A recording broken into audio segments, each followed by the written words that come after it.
Hello and welcome back to my channel. My name is Jet Smith and I'm the head coach for speech and debate at Highland High School in Pocatello, Idaho. The purpose of this video is to bring you a free resource for improving at speech and debate like all the other videos on my channel. And this video is a topic lecture for the new February 2025 public forum debate topic for the National Speech and Debate Association, which is about Rome Statute accession. The full wording of the resolution is resolved. The United States should accede to the Rome Statute of the International Criminal Court. So in this video, we'll talk about a couple different things. First, we'll discuss resolutionary analysis, break down the topic to make sure that you can understand it before you start writing cases and arguments and such. Then we'll give you 10 arguments on the pro and 10 arguments on the con. Now, note with this resolution that it is very similar to half of the Lincoln-Douglas debate resolution for January, February. So if you want more content on how to debate this resolution, I would suggest watching my LD video as well. But for what we'll do with this resolution, we will talk about trichotomy or what type of topic it is. We'll go over definitions of what the key terms in the resolution mean, give you some background info for how we arrived at this resolution and why we're debating it. We'll talk about stakeholders or who the people most likely to be affected by this resolution are. And then we'll talk about the core issues at disagreement between the pro and the con on this topic. So first, with trichotomy, what type of resolution is this? Is it a resolution of policy, fact, or value? The topic is the United States should accede to the Rome Statute of the International Criminal Court. This is a policy topic because it has an actor in the United States, the word should, and an action, which is acceding to the Rome Statute of the ICC or International Criminal Court. Speaking of which, what is the Rome Statute of the International Criminal Court? This is a lengthy definition, but I think it's important to understand what all of this put together is. In a nutshell, the Rome Statute is the treaty that created the International Criminal Court. So from the ICC's own website, this is what it is. The Rome Statute is the treaty that created the International Criminal Court, or ICC. The ICC focuses on four main types of crimes: genocide, which are acts meant to destroy a specific group; crimes against humanity, large-scale attacks on civilians, slavery, or torture; war crimes, which is serious offenses like targeting civilians or using child soldiers; and the crime of aggression, which is one country using unjustified force against another. The ICC works when national governments or domestic governments can't or won't handle these crimes themselves, making it a backup or a court of last resort rather than a replacement for the national courts. So if a country engages in a atrocity crime, as they're called, which all four crimes that they work with are called atrocity crimes, and the court of that country is unable or unwilling to prosecute it on their own, that's when the ICC steps in. The court relies on cooperation from countries to investigate crimes, arrest suspects, and enforce sentences because it doesn't have its own police force. Cases can be brought to the ICC by countries that are part of the treaty, or by the United Nations Security Council, of which the US is a member, or the ICC's prosecutor asked for an investigation. The legal process includes stages like gathering evidence, pretrials, trials, and appeals, and every accused person is considered innocent until proven guilty. The ICC is made up of judges, prosecutors, and other staff who handle cases, investigate crimes, support victims, and countries that have joined the treaty, which are called state parties, support the ICC by funding it, electing judges, and cooperating with its work. So that kind of gives you in a nutshell of what the Rome Statute is. It's quite the large organization. And it is joined by several countries. So the US is not part of it. So how would we become part of it? This topic says that we would accede. And accession is the act of a state accepting the offer or opportunity to become party to a treaty already negotiated and signed by other states. It has the same legal effect as ratification. Accession usually occurs after the treaty has entered into force. So ratifying the treaty would have looked like while we were negotiating it. At the end of the treaty, we signed it, and then we made it part of law immediately. The US worked on the treaty or the Rome Statute. We signed the Rome Statute, but we never ratified it. So now we would be acceding to the treaty, re-signing it, and recommitting to being part of it.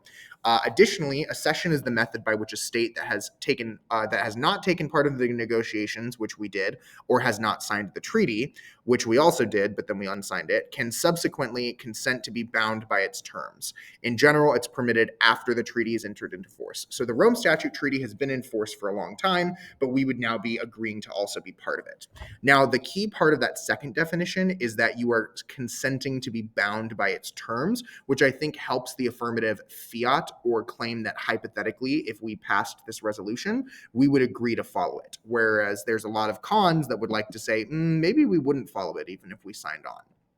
So now that you know what the Rome Statute of the International Criminal Court is, why are we debating this? What background do you need to know? Well, the statute was created in response to global atrocities like the Rwandan genocide and the Yugoslav wars to try and create some sort of standard for accountability for politicians and military officials that engage in really horrible things during conflict.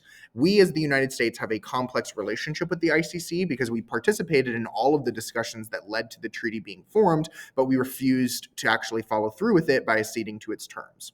Each president of the US since the Rome Statute's inception has had some level of criticism against the ICC, but many presidents have engaged in also some levels of cooperation with the court, because you don't have to be part of the court to do some cooperation with the court. Trump and the Republican Party in general, this is generalizing, are typically more anti-ICC than the Democrats are. And the House of Representatives recently signed a resolution in early January, I want to say January 10th, that condemned the ICC for its stances against Israel's actions in their conflict with Palestine. So this is a very current topic that especially the incoming administration with Trump becoming president is going to have a lot of effects on the topic. There are tons of international conflicts that are happening right now that are already violating the parts of the Rome Statute, those 4 atrocity crimes, or are about to most likely, and that includes stuff in Israel and Palestine, to Ukraine, the Congo, etc. So it's a very relevant topic to the current world. So who is affected by the outcome of this resolution? Who are the stakeholders? Well, first of all would be US politicians and military officials, because those would be the people that the International Criminal Court could hypothetically come after if it's believed that those individuals commit atrocity crimes and the US courts don't do anything about it. But victims of atrocity crimes across the world are also stakeholders, because whether or not they get justice or funding from the trust fund depends on whether or not the ICC is able to do its job. The international community in general, whether you're part of the court or not, will be affected by the US joining, because the court will likely become more powerful, perhaps more effective, more legitimate if the US joins, or the opposite may happen, which affects the international community.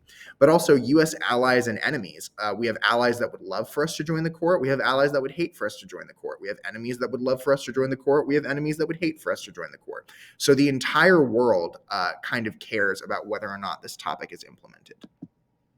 So what are the main things that are going to be disagreed with on this topic? What are the key clash points on this resolution?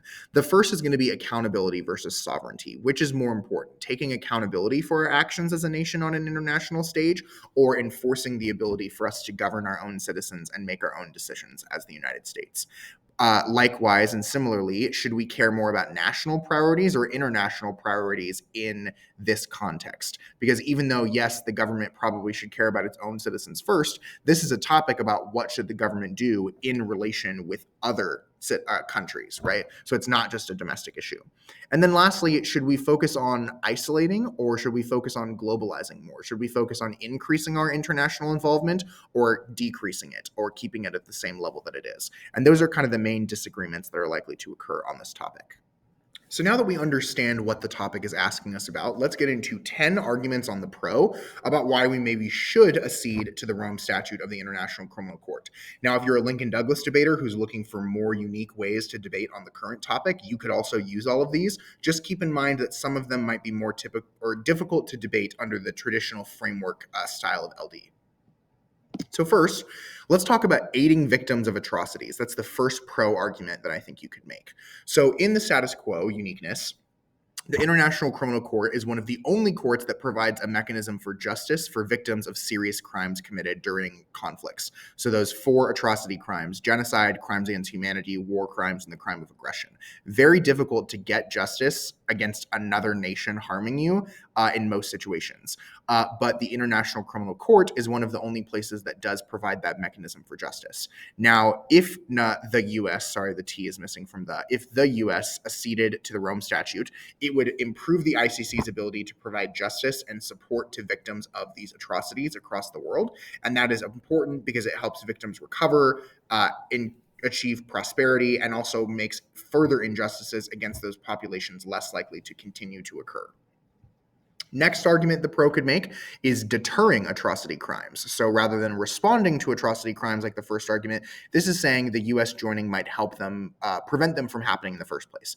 Now, politicians and military officials in the US and in other countries. So our politicians and military officials and those of other nations are not really afraid enough of the consequences of what will happen if they commit these horrible crimes in the status quo. But if we join the ICC, it would signal a global commitment to deterring genocide, war crimes, human rights violations, and pursuing legal action against perpetrators. It would say we take this stuff very seriously and we will not allow it to continue unpunished. So the impact is that people are less likely to want to engage in those types of heinous actions, either whether they're US leaders or non-US leaders, if they know that the US is invested in the court that will prosecute them for doing so. Third main argument that the pro could make is about enforcing international law. This argument says that the US and our allies frequently don't really recognize or follow or see the importance of international law right now. But becoming party to the Rome Statute makes international law look more important, more legitimate, more credible, helps us enforce it and make sure that other countries want to follow our lead and follow it as well. And it encourages strong adherence to international law, which is good because that reduces the likelihood of conflict, it boosts our alliances, it makes the world more unified, and makes it just a better place to be as a human being. Fourth, the pro could say that it would enhance the ICC's ability to deliver and enforce arrest warrants, which is one of the primary ways that it does its work. So the ICC currently struggles to serve and carry out arrest warrants against powerful individuals that commit atrocity crimes because it lacks the proper resources, intelligence, funding, cooperation. But if we accede to the Rome Statute, rogue states and rogue officials from our own country and other countries that engage in atrocity crimes, if the ICC puts out an arrest warrant for them, it makes it way more likely that those arrest warrants are followed or followed through with. The US can help assist in serving them and cooperating and complying with them because it extends our resources and makes people more likely to comply with them or face the consequences from the US. And improving the efficacy and credibility of the arrest warrants of the ICC is good because perpetrators are more likely to be held accountable and victims are more likely to get the justice that they deserve. Fifth pro argument is about improving the court's function. So in the status quo, while the court is noble intentions and is trying to do their best, they don't really have the proper resources, funding, or intelligence assets to try and carry out their really important duties. And so US membership will hopefully increase the court's monetary, personal, and intelligence resources to make the court more effective at all the things that it tries to do. Because the US is a very rich, powerful nation, we can extend those rich, powerful resources to the court, which means the court will do all the stuff it's already trying to do, but better, which is good because it prevents justice from being delayed or denied, it deters further atrocity crimes, and it improves the procedural justice of the accused and the victims. Sixth argument the pro could make is about improving US alliances. Now, many of our allies are very strong supporters of the ICC and are not happy that we refuse to be part of it.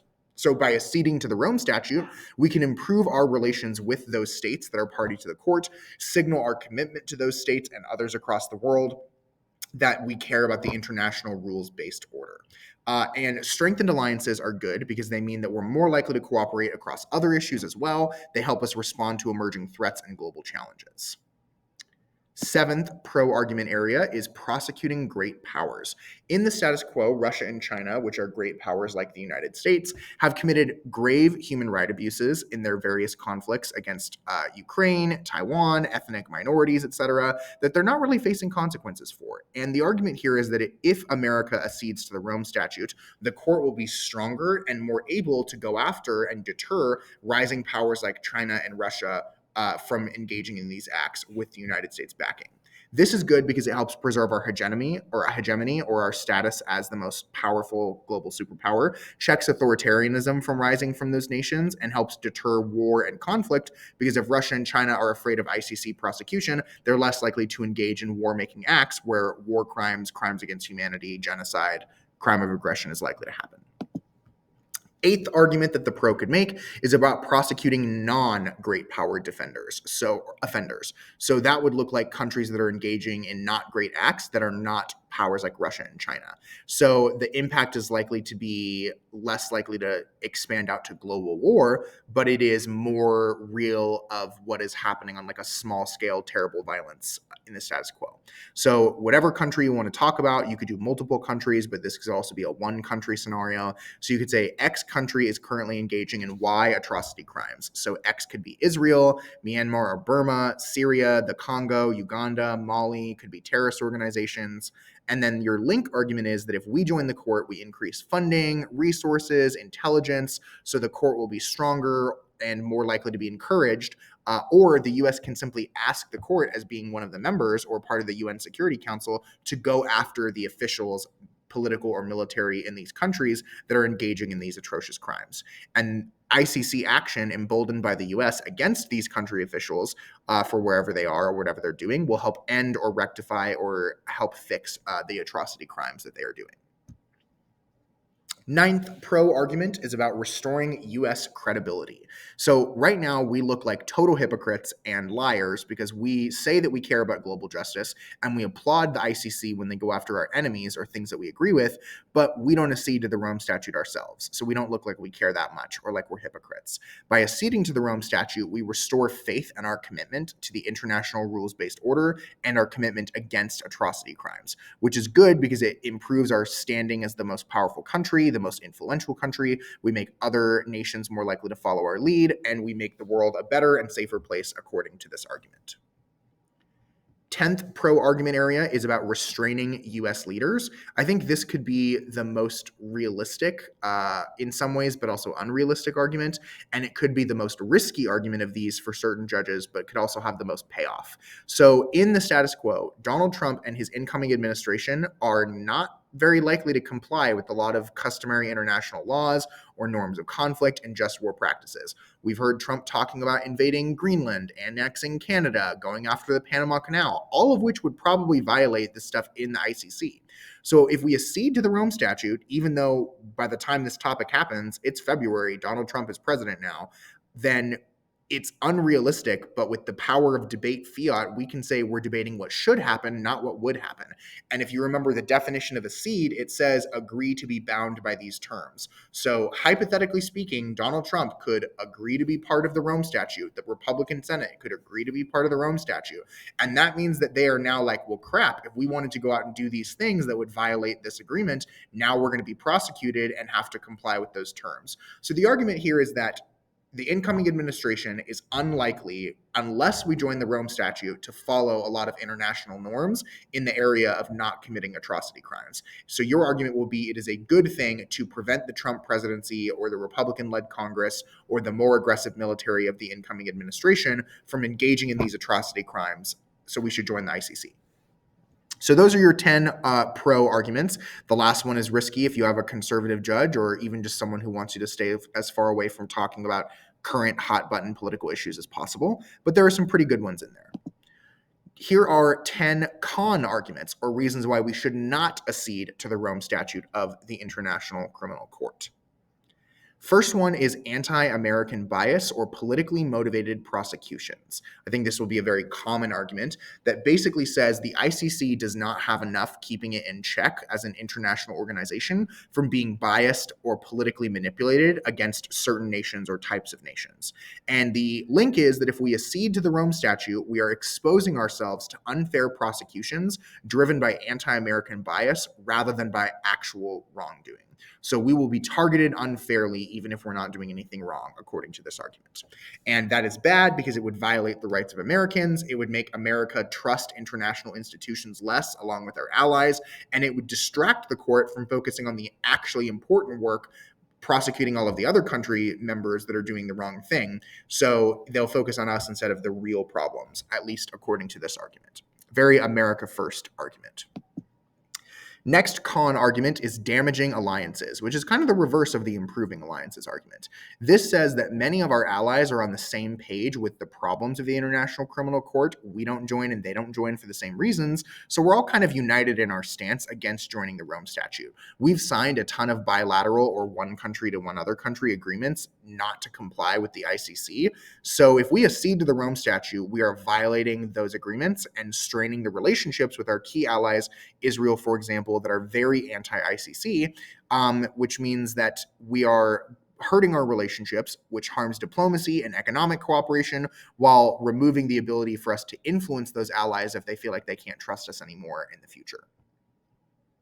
Third argument is destroying court legitimacy. The court is currently working to enhance its objectivity and its credibility in eliminating biases against certain countries. This is very different from the first argument, so you probably couldn't read both of them.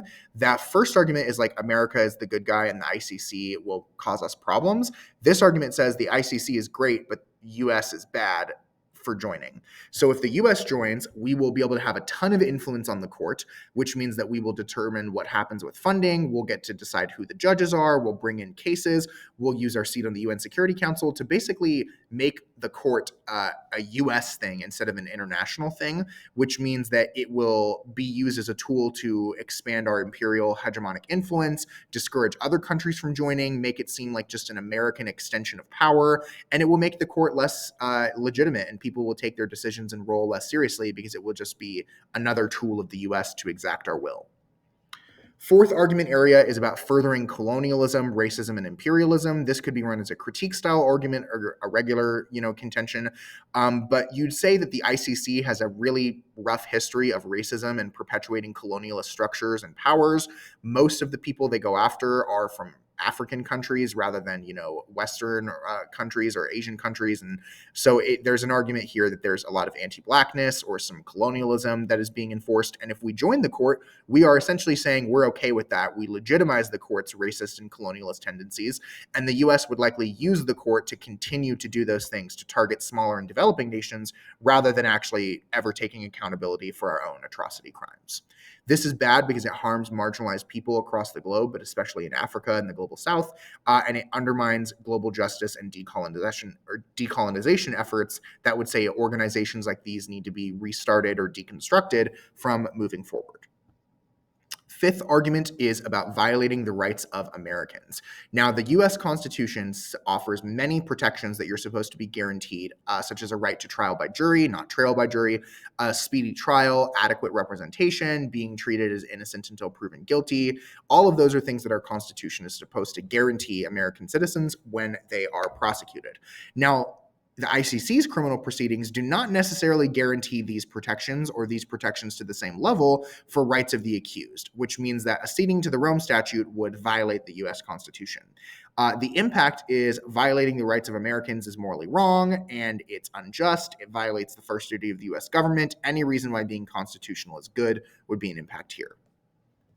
Argument 6 is about an alternative. We could increase cooperation with the ICC without acceding or joining the ICC through the Rome Statute. So we should just comply with whenever the ICC is like, hey, will you cooperate with us on this issue? We're trying to get information about this one country, or we're trying to enforce this arrest warrant, or blah, blah, blah. So we basically say, sure, we'll help you out, but we're not going to be part of the court, which means we won't have judges, we won't increase funding for the court, we won't be responsible for providing US politicians or military officials, but we cooperate with them whenever it's good. And this is better because it means that we can still help the court do the right things, but we're not subjecting ourselves to any of the potential problems of joining. And you can't just increase cooperation and not join and also join at the same time. So there's not really a permutation argument that can be made. The next argument is about interfering with the court's efforts, which basically is another argument about why the US joining would be bad. And that says that we would sanction the lead prosecutor and judges we do this stuff all the time. So we do stuff that undermines the court. We interfere with the court by sanctioning the lead prosecutor and their judges. We pass resolutions that condemn their decisions. We refuse to cooperate with information sharing requests. We use our veto power to decline referring cases to the ICC. So we get in the court's way all the time right now. And if we join the court, we're not going to magically love the court. We will just use our power and influence to get in the way of the court every time it does something we don't like. And that's bad because it hampers the court's ability to do the essential work that they want to do, which means victims will have justice denied, perpetrators won't be held accountable, stuff like that.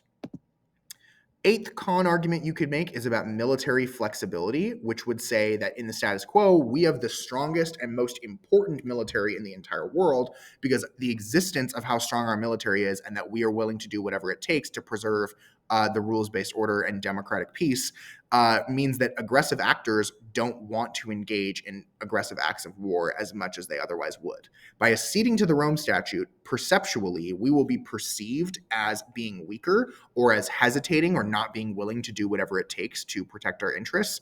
And logistically, our military will have to think twice about everything that it does because even if it's not going to result in an atrocity crime, the fear that it could result in an atrocity crime, which could get us prosecuted or in trouble.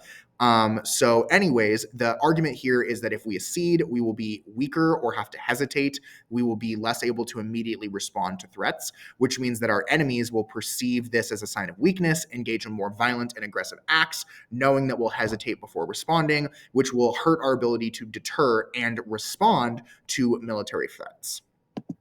Ninth con argument area is sovereignty. So this says that in the status quo, we can enforce our own rules, be the ultimate decision maker for the American people, and we put a high priority on that. But by joining the ICC, we are giving an outside of the United States organization more power than the United States even has to make decisions, and that will contradict or go over our own judicial branch or court branch of government.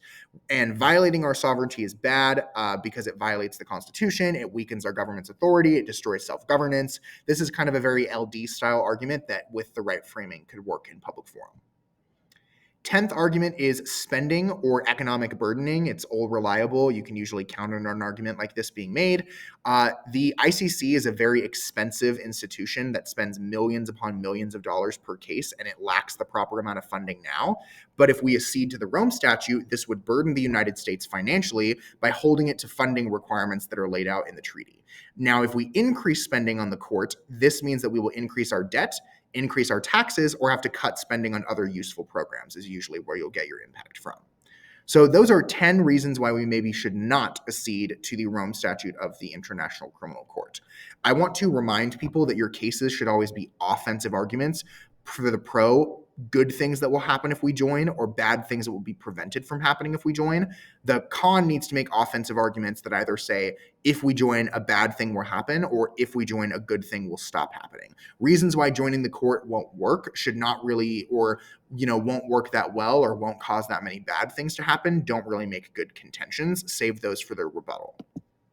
So for final thoughts, remember first that this is a weird topic because yes, it's the United States as an actor, but it's joining an international organization that has consequences and would behoove us to take actions that go way beyond just US policy. So clarifying what the judge's priority and focus should be on the topic, whether it's domestic, international, a mixture, is really important. Also, Trump and his executive officials, the new Congress and the Supreme Court, are very anti-CC. It is really weird that we are debating about fiating or pretending to join a court at a time when there is no way the government would ever do that. And what does it look like if we join? Do they join and then have a sudden change of heart and agree to do everything the court says?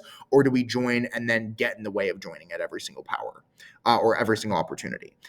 You need to really focus on being able to explain and weigh your arguments or compare your arguments more than anything, because most judges are blank slates on this topic. So they might believe both of you at the end. So it's your job to prove why what you're saying is more important.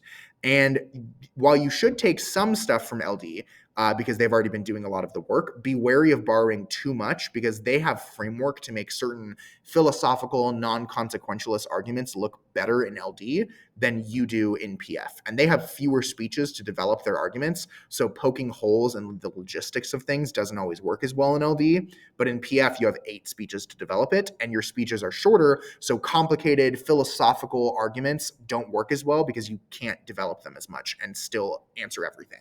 That being said, I think that this topic will be an interesting one for February. It's a very important month. In Idaho, it's our national qualifiers tournament and a lot of our district debate tournaments. And I know that that's the same districts for qualifying to state, and that's the same for a lot of other states. So I wish you the best of luck, and I will see you in the next video. Thanks so much for watching.